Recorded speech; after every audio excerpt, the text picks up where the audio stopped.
Assembly ఆవరణలో BRS ఎమ్మెల్యేలు నిరసన చేపట్టారు. వరి పైరు చేతపట్టుకుని నిరసన తెలిపారు. ఇది కాలం తెచ్చిన కరువు కాదు, కాంగ్రెస్ తెచ్చిన కరువు అంటూ నినాదాలు చేశారు. పంటలు ఎండుతున్నా ప్రభుత్వం పట్టించుకోవడం లేదని ఆగ్రహం వ్యక్తం చేశారు.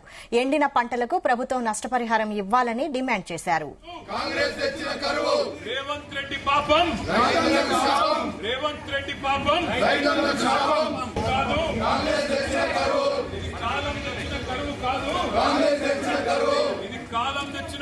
కాదు, కాంగ్రెస్ తెచ్చిన కరువు.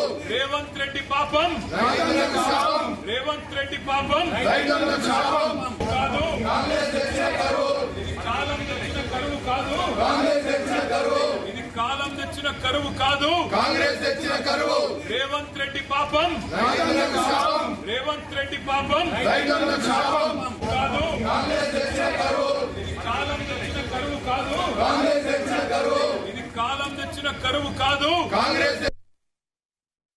480 మంది పై ఈ రాష్ట్రంలో ఇప్పటికే ఆత్మహత్యలు చేసుకున్నారు. కాంగ్రెస్ ప్రభుత్వం వచ్చిన తర్వాత కేసీఆర్ గారి మీద కోపంతో, గుడ్డి ద్వేషంతో మేడిగడ్డను ఇవాళ రిపేర్ 2-3 నెలల్లో పూర్తి చేసి ఒక్క పైసా కూడా ప్రజల మీద భారం పడకుండా ఆ కాంట్రాక్టు సంస్థ ముందుకొచ్చినా కేవలం కేసీఆర్ గారి మీద కోపంతో మేడిగడ్డను ఎండబెట్టి అక్కడ ఇసుక వ్యాపారం చేస్తున్నది, ఒక బ్రోకర్ పని చేస్తున్నది రేవంత్ రెడ్డి ప్రభుత్వం.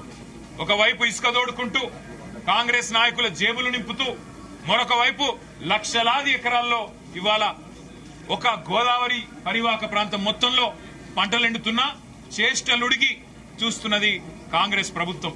ఇంకోవైపు కృష్ణా జలాలలో పోయిన సంవత్సరం శ్రీశైలం కావచ్చు, సాగర్ కావచ్చు, పైన జూరాల కావచ్చు, అన్ని ప్రాజెక్టులు కూడా బ్రహ్మాండంగా వర్షాలతో సమృద్దిగా నీళ్లుంటే ఆ నీళ్లను వాడుకునే తెలివి కూడా లేదు కాంగ్రెస్ ప్రభుత్వానికి. ఎండల వల్ల పంట ఎండిందని ముఖ్యమంత్రి అంటాడు. బోర్ల కింద ఎండిపోతే మాకు బాధ్యత లేదని బాధ్యత రాహిత్యంతో ఇరిగేషన్ మంత్రి మాట్లాడతాడు. మేము రాష్ట్ర ప్రజల తరపున, రాష్ట్ర రైతుల తరపున ముఖ్యమంత్రిని, ప్రభుత్వాన్ని ఒకటే అడుగుతా ఉన్నాం. ఇవాళ పంటలు ఎండినాయంటే దాని గోదావరిలో నీళ్లుండి, కృష్ణల నీళ్లుండి వాడుకోలేని తెలివి తక్కువతనం కారణం. రాష్ట్ర ప్రభుత్వం వెంటనే ఎకరానికి 25,000 రూపాయల నష్టపరిహారం ప్రకటించాలి, ప్రాయశ్చిత్తం చేసుకోవాలి, క్షమాపణ చెప్పాలని చెప్పి కూడా